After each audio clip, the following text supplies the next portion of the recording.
Alright, you guys, welcome back to another video lesson from ICU Advantage. And in this lesson, I'm going to take you through the basics of these cranial nerves and really help you to understand what the cranial nerves are, as well as a few different ways to help you guys remember which nerve is which.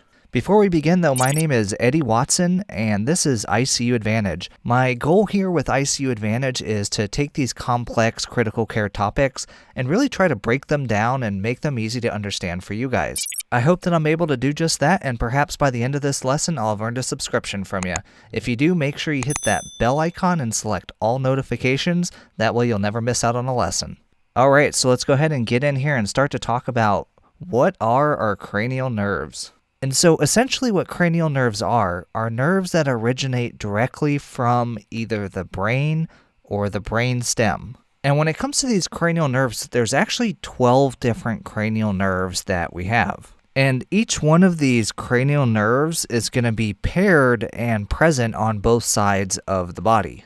Now we use Roman numerals to number these, and we basically number them based on where they emerge from the brain and the brainstem when looking at it front to back. So in order to view these cranial nerves, we want to be viewing the inferior surface of the brain, which is what we have going on here. And essentially what these cranial nerves are doing is that they are relaying information to and from various parts of the body, which are primarily going to be in the head and the neck, and then having that communication with the brain. Now, in order for this relay of information to take place, we have two different types of neurons that we're going to see with these cranial nerves, and these are neurons that we call afferent and efferent. Now, the afferent neurons are sensory neurons that are carrying signals from various sensory stimuli back towards the brain. Now, our efferent neurons are motor neurons that are going to be carrying signals away from the brain to either have some effect on muscle or some other target cells. And you'll see here in a minute when we go through and talk about these different cranial nerves, but some of these cranial nerves are going to be afferent, some of them are going to be efferent, and some of them are actually going to be a combination of both. Alright, and so with that said, let's actually move on and talk about the different cranial nerves. Now, what I've done here is I've gone through and colored each of the 12 cranial nerves so that they'll be easier to identify as I'm talking about them here. And so what I'm going to do is I'm going to go through, and as we talk about each of these cranial nerves, I'm actually going to use the same color that I have identified on the cranial nerves themselves to help to identify where it is that we're actually talking about. Alright, so the first nerve that we're going to begin with is, as you can figure, cranial nerve 1, and this is going to be our olfactory nerve. And this cranial nerve is essentially this one that you see right here in green. Now this cranial nerve is also the first of only two nerves that actually originate from our cerebrum. And this one is essentially a sensory neuron that is responsible for something that we call olfaction, or what we commonly know as sense of smell. Alright, the next cranial nerve that we're going to talk about is this one here in blue. And this is going to be cranial nerve 2, which is our optic nerve. And it's this nerve that is the other one of the two nerves that are the only ones originating from our cerebrum. And just like the olfactory nerve, the cranial nerve 2, the optic nerve, is solely a sensory nerve and is going to be the one that is responsible for vision.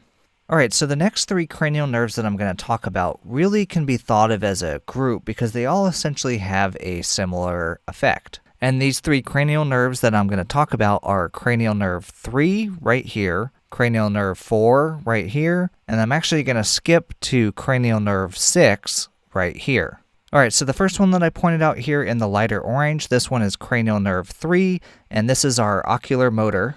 And this particular nerve originates in the midbrain. And this one is actually strictly a motor neuron, and this nerve here actually has a few different functions.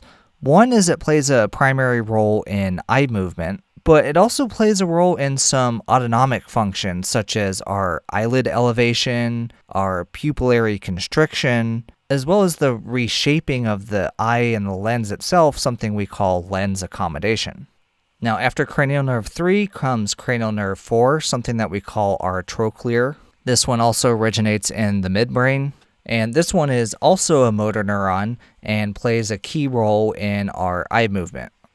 And then we actually skipped past cranial nerve 5 in order to talk about cranial nerve 6, which is the one in dark orange. And this is one that we call the abducens. This one actually originates in our pontomedullary region, but just like the last two, this one is also strictly a motor neuron, and if you haven't figured it out, this one actually once again plays a very important role in eye movement. Now, for these three cranial nerves, I really didn't go into depth in talking about the different types of eye movements that they're responsible for. In fact, I am going to save that for a future lesson where I'm going to go more in depth into each one of these cranial nerves. But just as a little bit of a hint here, for cranial nerve 6, this is the one that we call abducens. This is because this one actually is in charge of the abduction, which is moving lateral into the outside of our eye. So that's kind of where this name comes from. All right, so let's talk about cranial nerve number 5, which is the one that I skipped past and is right here. And cranial nerve 5 is one that we call the trigeminal. Now, the trigeminal actually originates from the pons, and this is going to be the first of the cranial nerves that has both the sensory and the motor neuron. So it's both afferent and efferent. Now, for the sensory portion of this nerve, it actually primarily is dealing with two things. The first is our facial sensation, and this nerve is actually divided up into 3 parts. This is where the name trigeminal comes from.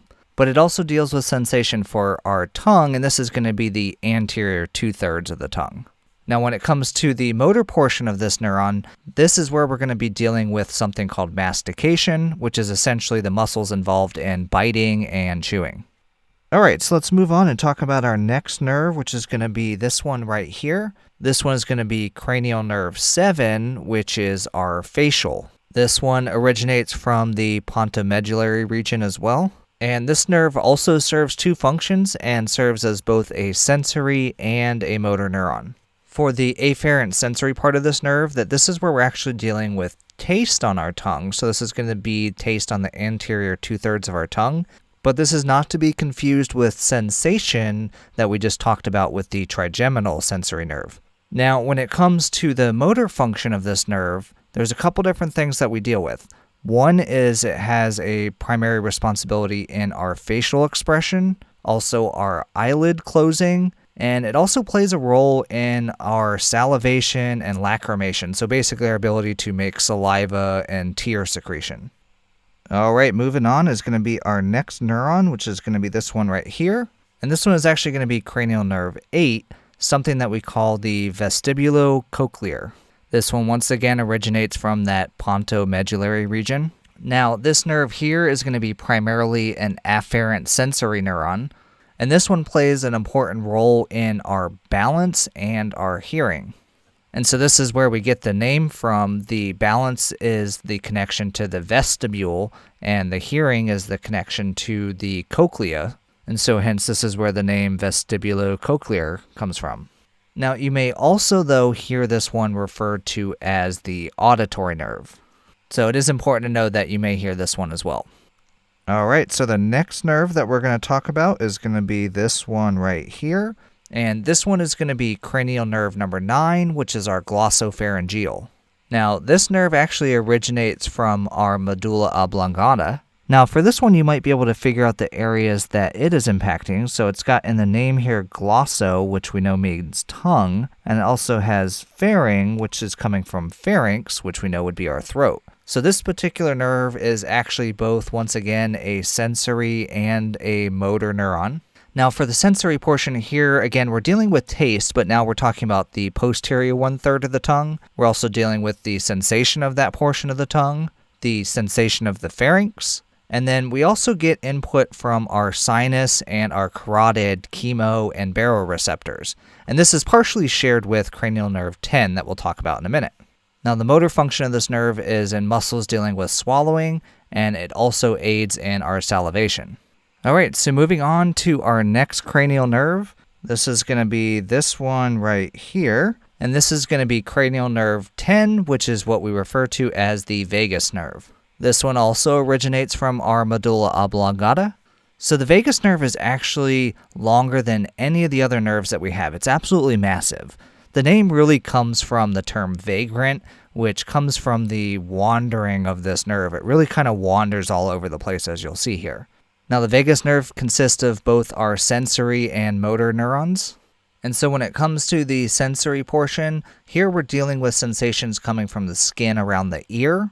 It also deals with sensations coming from the pharynx, larynx, thorax, and abdomen. And this is going to be coming from the body's visceral tissues. And then it's also involved in the taste and sensation of the epiglottis. Now, for its motor functions, it plays a role in swallowing, speech, and coughing. Now, it also has an efferent effect as a part of our autonomic function, in particular the parasympathetic nervous system.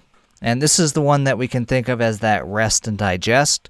So here it's going to have an effect of decreased heart rate, increased GI motility, and sweating. All right, the next nerve that I'm going to talk about is this one right here. And this is going to be cranial nerve 11, something that we call the accessory nerve. Now, this one also originates from the medulla oblongata, as well as the cervical spinal cord. And so as a result, sometimes you'll actually also hear this one referred to as the spinal accessory nerve. Now, this nerve is strictly a motor neuron, and this one plays a role in shrugging our shoulders and our head turning.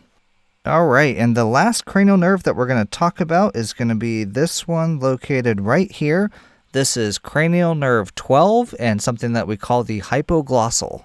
Once again, this nerve originates in the medulla oblongata. Now, this one you may also be able to figure out what its purpose is based on its name. Once again, we see that glossal, which we know was dealing with the tongue. Hypo, we know means under, so we're dealing with here a motor function dealing with the muscles under the tongue, which are responsible for tongue movement. All right, so we covered a lot with these cranial nerves. Let's go over a couple different strategies and ways to help you kind of remember what these nerves are and what their function is. All right, the first of these ways to kind of help you guys to remember these different cranial nerves is a silly little picture that we can draw. And the way it works is we start out by drawing the number 1. Now we're going to be drawing a face here, so the 1 is going to represent the nose, which we know is our olfactory. Then we're going to go ahead and draw 2 eyes, because we know cranial nerve number 2 is our optic nerve. Then we're going to do 2 3s like this, some 4s, and some 6s. And these are to help us remember that cranial nerve 3, the oculomotor, cranial nerve 4, the trochlear, and cranial nerve 6, the abducens, are all having to deal with eye movement. Then we have cranial nerve 5, which is the trigeminal, which we know has to deal with our facial sensations. Now, since we're talking about the face, let's not forget about cranial nerve number 7, our facial nerve. Cranial nerve 8, which is our vestibular cochlear, we know would make great ears right here. And number 9, the glossopharyngeal, has an important role in our tongue and our pharynx, and so that makes an excellent addition right here. We can add the vagus nerve as it plays an important role in that swallowing and speech. And while we're here, let's not forget about number 12, which deals with the movement of the tongue. And then finally, we're just left with cranial nerve 11, which we know is dealing with the shoulder shrugging and the head turning. So as you can see, a silly little face that we draw here that really kind of helps us to remember which cranial nerves are dealing with what part. Now, in addition to this, we also have a couple mnemonics that can help us remember these names. Now, there's 2 different ones that I'm going to show you. One is a little bit older, more classic version, and one is a little bit more up-to-date one. So for the first mnemonic, which is our classic one, it goes something like this. On old Olympus's towering top, a Finn and German viewed some hops. Now here, I'm not sure why a Finn and a German want to view some hops, but this saying really goes back a while and helps us to remember the name of each of the cranial nerves, starting from 1 and going all the way down to 12. The key things to know here is when we're dealing with this particular mnemonic, this A here and this S here are dealing with some of the alternative names for these cranial nerves that I had talked about. Now, each of the beginning letters in the mnemonic help us to remember the beginning letter of the name of the particular cranial nerve. So here we have, starting from the top going to the bottom, we have the olfactory, we have the optic, we have the ocular motor, we have the trochlear, the trigeminal, the abducens, facial. The next one is going to be the auditory, which we also know as the vestibular cochlear. Then we have the glossopharyngeal, the vagus, the spinal accessory, and the hypoglossal. So on old Olympus towering top, a Finn and German viewed some hops. As long as you can remember that we're dealing with the auditory and spinal accessory, it can help you to remember the order of those cranial nerves. Now, another more modern version that I actually prefer is this one here. Let's put it over here. And this one goes, on occasion, our trusty truck acts funny. Very good vehicle anyhow. Now here, once again, the first letter lines up with the first letter of that particular cranial nerve's name. Now here for this one, for this cranial nerve and this cranial nerve here, you can see we have different letters because we're going with the actual name that we had talked about. So once again, we have our olfactory, our optic, our ocular motor, our trochlear, our trigeminal, the abducens, facial, vestibular cochlear, glossopharyngeal, vagus, accessory, and hypoglossal nerves. So hopefully one of these two mnemonics, or perhaps that picture that I drew, will help you to remember these. The last little thing I want to do real quick here is to share another little mnemonic that we have in order to help us remember whether these are sensory or motor neurons, or in fact if they're both. So let me go ahead and put the letters up here, and here we're dealing with S being sensory, M being motor, and B being both. Now the first one, and this is actually my personal favorite, goes, some say money matters, but my brother says big brains matter more.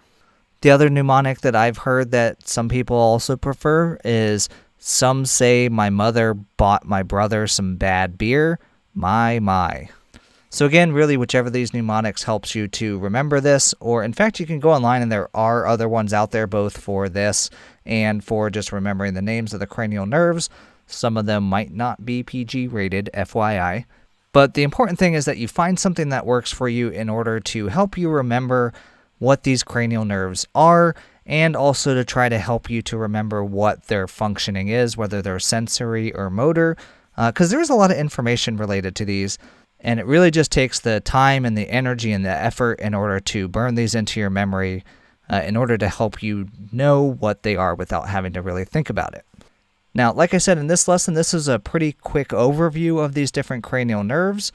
Keep an eye out for a future lesson in which I'm going to break these down more extensively, give you guys more information on these particular nerves, as well as go over how we're going to be assessing our patients for these particular cranial nerve functionings.